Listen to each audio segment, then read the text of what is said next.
हर वर्ष महाशिवरात्रि आती है। मंदिर दीपों की रोशनी से जगमगा उठते हैं। भक्त उपवास रखते हैं, रात भर जागरण करते हैं। ओम नमः शिवाय की पवित्र ध्वनि वातावरण में गूंजती रहती है। लेकिन इस पावन रात्रि के पीछे छिपा वास्तविक अर्थ क्या है? हम वास्तव में महाशिवरात्रि क्यों मनाते हैं? शिव, हम उन्हें एक देवता के रूप में देखते हैं, परंतु शिव केवल एक देवता नहीं है।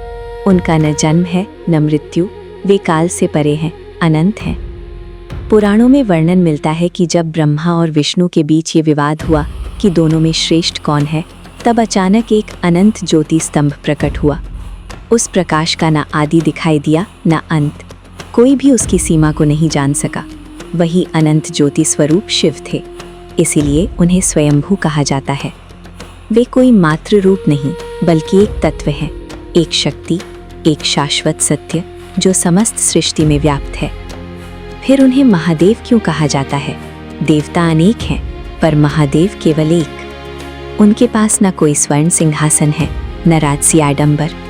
उनका निवास शमशान है, उनका आभूषण सर्प है, उनके जटाओं में पवित्र गंगा विराजमान है, उनके कंठ में विष है। उनका जीवन सरल और विरक्त है, फिर भी समस्त संसार उन्हें नमन करता है, क्योंकि उनमें अहंकार नहीं, केवल त्याग है। उनमें क्रोध नहीं, करुणा है। उनमें स्वार्थ नहीं, समर्पण है। समुद्र मंथन के समय जब हलाहल विष निकला तो तीनों लोग कांप उठे। वो विष एक क्षण में सृष्टि का अंत कर सकता था। देवता भयभीत हो गए, असुर पीछे हट गए। उस समय जो आगे आए वे शिव थे। उन्होंने उस विष को स्वयं पी लिया और उसे अपने कंठ में धारण कर लिया ताकि संसार सुरक्षित रह सके। इसी कारण वे नीलकंठ कहलाए। यही महान त्याग उन्हें महादेव बनाता है। महाशिवरात्रि केवल एक पर्व नहीं है, ये एक स्मरण है, अपने भीतर के अहंकार और अंधकार को समाप्त करने का अवसर। शिव का अर्थ है कल्याण और रात्रि का अर्थ है अंधकार। अंधकार में भी कल्याण को खोज लेना, यही शिवरात्रि का संदेश है। जीवन में कठिनाइयां आती हैं, दुख आते हैं, कभी कभी मन टूट भी जाता है।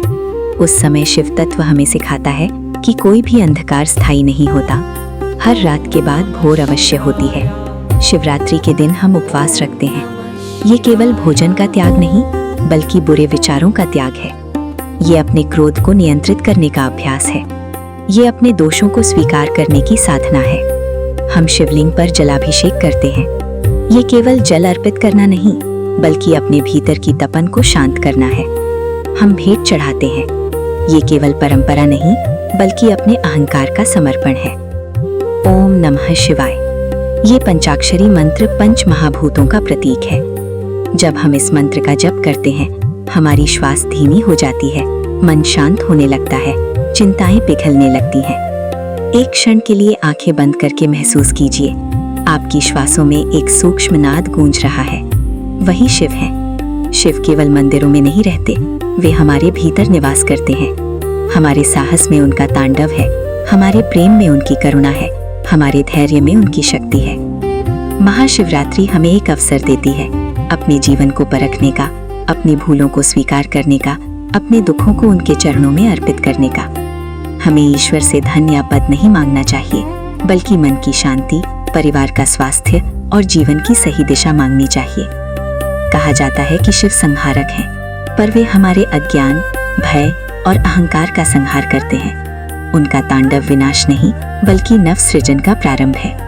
पुरानी और व्यर्थ बातों को समाप्त कर नई शुरुआत करने की प्रेरणा है।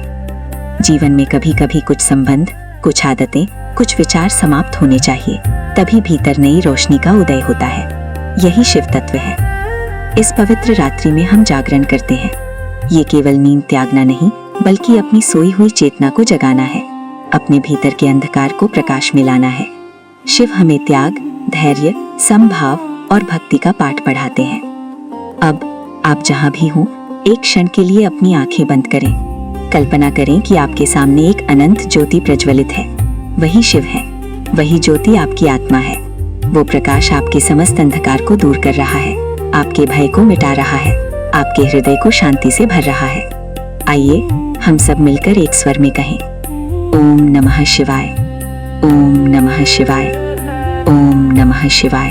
ये महाशिवरात्रि आपके जीवन में आनंद भर दे, आपके कष्ट दूर करे, आपके हृदय में शांति और प्रकाश स्थापित करे, हमारे भीतर का अंधकार मिटे और आत्मज्योति प्रज्वलित हो उठे।